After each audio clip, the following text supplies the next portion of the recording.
The month of El, the month of El that we're in, we're actually coming close to to the end of El, which leads into Rosh Hashanah.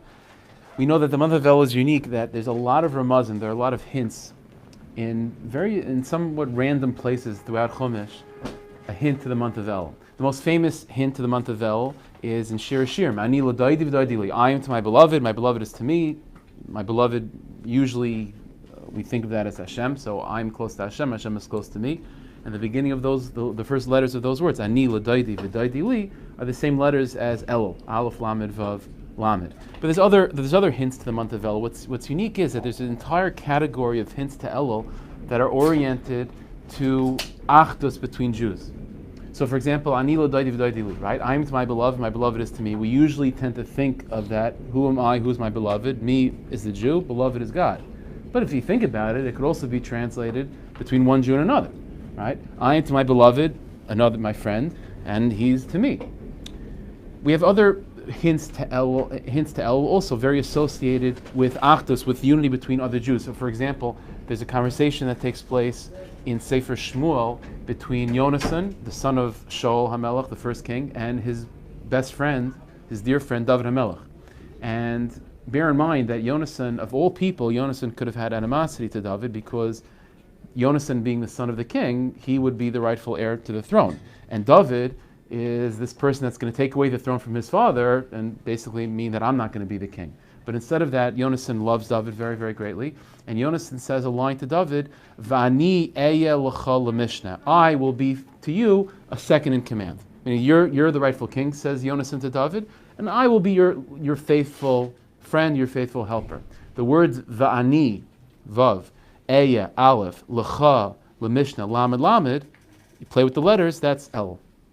So you have a hint to Elul in that pasuk, which is describing the love and the relationship between one Jew and another, even in a case of where one Jew can have tainas and can have complaints against the other Jew. Another example where we find the connection between the month of Elul and achdus between Jews is in a very, you can say it's a strange statement made by the Divrei Chaim, the Sons of. There's a halacha. It's not a well-known halacha, and it's not something that we do nowadays so much, like the custom sort of went against this. But the Ramah does bring down a custom not to get married at the second half of a month. Because we want to, as a simon, it's like a simon thing to get, right, they should be makbid like this, where you want to get married as the moon is becoming bigger. Right? This moon is always representative of Klal Yisrael, so a marriage is trying to build a house within Klal Yisrael. So as a nice simon, you want to get married while the moon is getting bigger. But the second half of the month, where the moon is decreasing in size, it's like not such the best time to get married. One exception, the month of Elul. The month of Elul, the Pais can bring down that it's okay to get married throughout the entire month. More than that, the Divrei Chaim used to say, he said that when I go to a chasana during Elul, that's my hachana for Rosh Hashanah. Like that's, I'm done, I don't need to do anything else. As long as I go to a chasana and make Jews happy to bring a chasana and kal together, that's my avodah. So you see this idea that the month of Elul is somehow connected with Jews coming together in its most extreme way with actually a husband and wife, but even people that are joining a chasana. So again, there's some connection over here between Elul and Jews coming together, a sense of achdus. And the question is, how do we place that in terms of the bigger picture of Elul, which is all about tshuva, preparing ourselves and growing in our relationship to Hashem. So we have these two sides. Like Elul is about us growing and becoming greater people in our devotion to Hashem Yisbarach, and at the same time, there's this idea with Elul of connecting with other Jews. How do we bring the two together? What are these two? How do they play off each other? Okay, so in this week's parsha we have many mitzvahs. One of the mitzvahs that we have in the parsha is the following thing, and when you think about it, just like superficially, you just read the pasuk, it seems to be something that's very, very practical and down to earth, without any deep significance to it. But as we'll see, it's a very deep mitzvah as well. The pasuk says, "Ki sivne bayis chadash." When you build a new house, v'asisa ma'ikol agagecha. If the roof of your house is accessible that people could walk on, like a flat roof or something, v'asisa ma'ikol agagecha, you should put a fence around it. V'leisasin dam beisacha, in order that your house should not be a place where people can get hurt. Because the person that will fall could fall off your roof, God forbid, and therefore we put a fence around it so that people don't injure themselves when they come to visit. That's the halacha. Fine. Included in this halacha the Gemara talks about is a general idea. The example of the Torah is building a fence around a roof, But it's true for many things. That a person shouldn't have dangerous things in the house that other people could get hurt on. So, for example, the classic cases in the Gemara is that a person shouldn't have accessible in one's house like a rickety ladder. Or if someone needs to use a ladder to change a light bulb or something, they'll just grab that ladder and it's dangerous. Or the Gemara says, another example, you shouldn't have a dangerous dog in your house that people can get hurt with. You have to keep it locked up or whatever. You can't have things that are dangerous in your house. You have to make sure that when you have a house, people shouldn't come and injure themselves. Okay, that's the halach of Micah. What's the pnimius of this mitzvah? We know that every mitzvah exists on many levels. So the most obvious superficial level is, again, when you have a house and you have a roof, no one should get hurt when they go up on your roof. But what's the pnimius shabbat? All right, so let me share with you something that we find in a sefer called Tiferes Yosef. This was one of the Radzina Rebbes, and the Radzina Rebbe, the Tiferes Yosef, his name was Rav Yosef Eliezer. So he writes the following thing regarding this mitzvah: Ha'inyan mi mitzvahs Micah Meira. The concept of Micah, like what's the deeper message of this mitzvah? It's an amazing thing, and it's such a subtle point. Shetzarech ha'adam litein makom l'kol birya. He says like this: what does it mean, a roof? Metaphorically speaking. Metaphorically speaking, a roof means that a person is growing in their Yiddishkeit. So you're moving from floor 1 to floor 2, so to speak. You're growing. You're ascending levels to come closer to the Rabbanish level. Well, says the pasuk, when you're growing in your Yiddishkeit, make sure that your growth doesn't injure anyone else. Says the Tiferes Yosef, as you grow in your Yiddishkeit, you have to leave room for other people as well.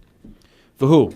So now he says a profound idea. He says that you have to understand all of Klal Yisrael are related to each other. We're interconnected.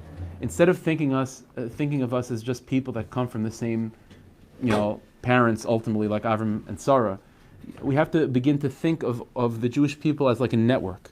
Instead of thinking of it as just like a family tree, just a son, with a father, a father with a son with a grandson, just linear like that. We have to think of us as a network, which means that when one person, like let's say you have like a spider web or something, or a network like that, when you take one point and you pick it up, it has the potential of raising up the entire thing. And so whenever a person is growing in their Avodas Hashem and their Yiddishkeit, which is certainly the idea of the month of Elul, the pasuk of Micah is telling us the following thing: that make sure as you're growing, you don't disconnect yourself from other people, and your growth is not in a way that distances yourself from other people, because it's a chaval. It's such a lost opportunity. Because whenever one Jew grows, as long as they're connected with that network, then the entire network is uplifted by that. And so says the Tiferes Yosef an amazing example. He says Chazal, in fact, incorporated within Torah halachas and concepts for the single purpose of uniting the greatest with the smallest. Example. The ideal way, let me give an example like this. The ideal way of serving Hashem should not be out of like pressure and peer pressure or just social engineering, because that's what we do, right? The ideal is to serve Hashem because that's what you want to do, because that's what you feel is the right thing to do. To serve the Rabbanu Shalom because otherwise you'll be embarrassed or otherwise you'll feel isolated, that's not the ideal. But there are people that, that's where they're holding. That the only motivation they have for Yiddishkeit is because if I don't do this, then I'm ostracized and I'm isolated and I'll feel embarrassed. So he says like this. So when a tzaddik is growing and they're serving Hashem in an ideal way, not because of anyone else, they don't care about what other people think of them. So that could separate between their Avodas Hashem and the masses of Jews that are really only following the leader and are only keeping Yiddishkeit because they're embarrassed to, they don't have because of busha, because of some level of social pressure. So therefore, says the Tiferes Yosef, Chazal therefore engineered halacha that even the greatest of tzaddikim have sometimes they have to serve Hashem because of other people's pressure to them. How so? So there's a concept in halacha called maras ayin. What does maras ayin mean? Maras ayin means, for example, let's say you're eating like a steak dinner, right? So you're fleshik, right? Now it happens, obviously you're not allowed to drink a cup of milk, with a steak dinner. But what about coconut milk? It's totally fine. It's not dairy, right? It's parv. So are you allowed to sit down to a steak with a nice cold glass of coconut milk? Well, the halacha is, technically it's fine, but there's a concept called maras ayin. that other people look at you and they might think, oh, that guy, he's eating meat and milk. So what do you have to do? So you have to make the bottle of coconut milk on the table, put a coconut there, make it clear that I'm not doing anything wrong. So you can ask a question: who cares what other people think? Like, why am I making myself crazy that the first halach in Shulchan Aruch, for example, is, the Rama writes, the first halach in Shulchan Aruch is, you do your thing, don't care about other people. It says, like, don't be pressured by other people, don't be embarrassed to keep halacha because other people might laugh at you. So why are Chazal all of a sudden, like, engineering halachas oriented to social pressure? Says it Tveras Yosef, you know why? Because by putting those halachas in Torah, that connects the greatest tzaddik that really doesn't care about what other people think, to the masses of Jews that really are only keeping Yiddishkeit because of what other people think. And that line to connect the Jew that's not being motivated but from social pressure to the Jews that are completely motivated by social pressure, the line that connected to is the concept of Maras Ayin. Because even the greatest Jew has to be concerned about social pressure in the fact that he's not allowed to drink coconut milk with his steak.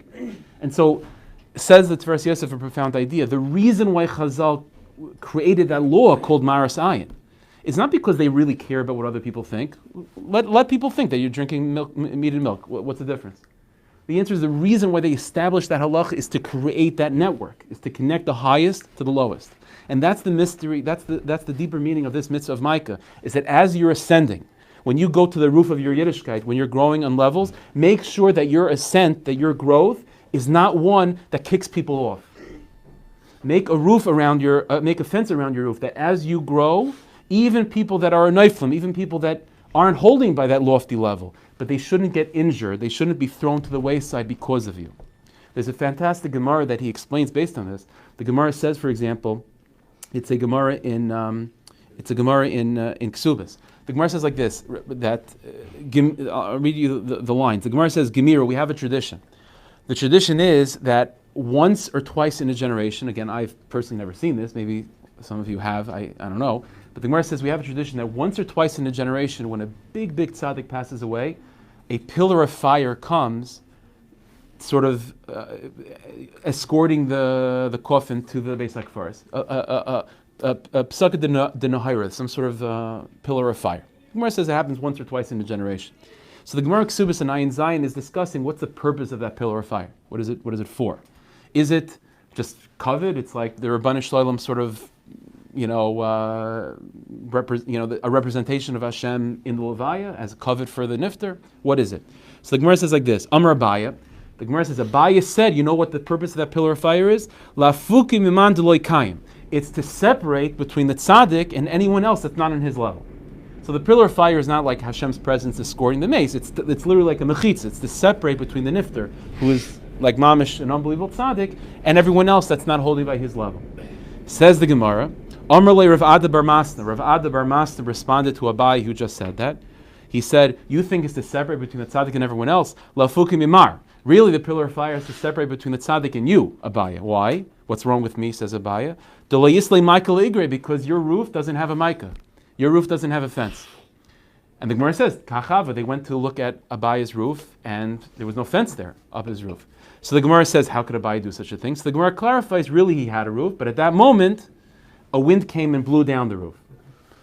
What's going on over here? It's like Rav Ada bar Masna is like offended by what Abaya said. Like, what did Abaya say that was so offensive? That the pillar of fire is to separate between the tzaddik that passed away and everyone else that's not holding by him. How could you dare say such a thing? It's to separate between him and you because you don't have a mica. Like, what does mica have to do with anything? Said the Ishbitzer, profound thing. By Abaya saying, what does it mean? What does it mean? Rav Ada bar Masna said. What Rav Ada bar Masna is saying is like this: you Abaya, that your statement that you just said, it means that you're not really fulfilling the mitzvah of mica. Because what's the mitzvah of mica? The mitzvah of mica is that as a Jew grows, he doesn't disconnect himself from the rest of the people. Quite the opposite. His ascent means the ascent of the entire network. So the fact that Abaya is saying, says Rav Ada bar Masna, that the purpose of the pillar of flame is to separate between the tzaddik and everyone else, it means Abaya, it means you're not getting the mitzvah of mica. And more than that, and because on a deep metaphorical level, Abaya at that moment was not connecting to the mitzvah of mica, so even physically, at that moment, the wind came and blew down his mica. How does the mitzvah of Micah? Because the mitzvah of Micah means that even when you're ascending, when you go from the basement to the top floor, metaphorically speaking, as you're growing in your Yiddishkeit, put a fence around it to make sure other... So you're putting a separation. No, but you're protecting people that are there. In other words, you're making sure that no one becomes injured through your ascent. That's what it means. That's the mitzvah of Micah. And again, so there, going back to the month of Elul, this is the message of the month of Elul. As I said, the month of Elul is a time of where it's a month which is focused on our personal growth towards the Rabbanu Shalom. But as I said in the beginning, it's also a month where there's a lot of hints to connections between one Jew and another. What's the relationship?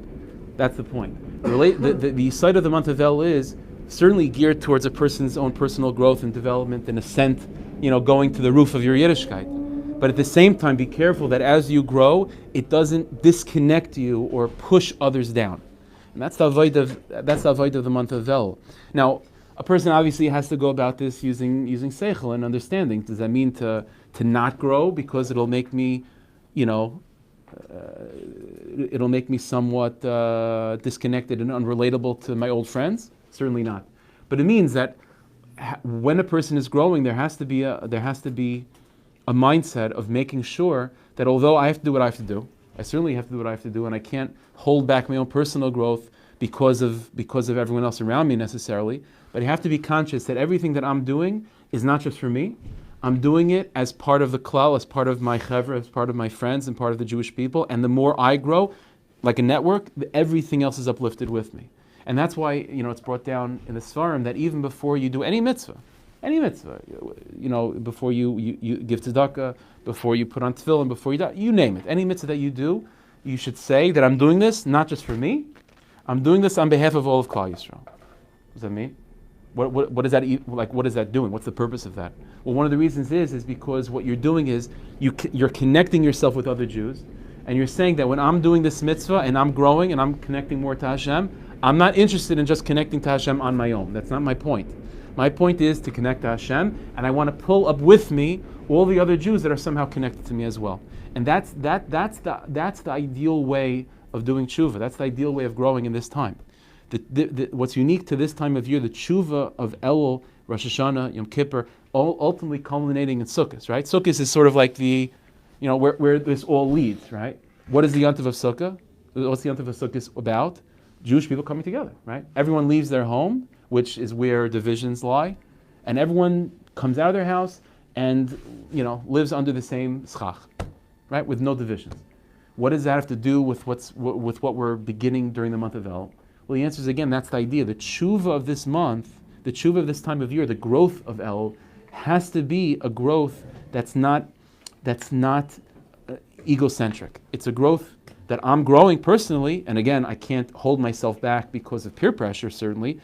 But the reason why I'm growing and what my intention is that as I grow, I want to bring others with me. I want to inspire others, whether practically or on some spiritual level. I'm connecting myself with their neshamas as well. And ultimately, that's what leads all the individual pieces during the month of Elul growing and ascending, getting to their roofs, as long as they're making sure that they're not pushing anyone else off the roof as they get up there. Eventually, that'll lead to Sukkot, where we're all united under that canopy of the Rabbanu Shalom. So Hashem should help. We should be zeicha that to connect the energy of this time, which is certainly growth-oriented, but growth-oriented together. And that's really the avodah of this month. Thank you, Hashem. Thank you, Hashem. Thank you, Hashem.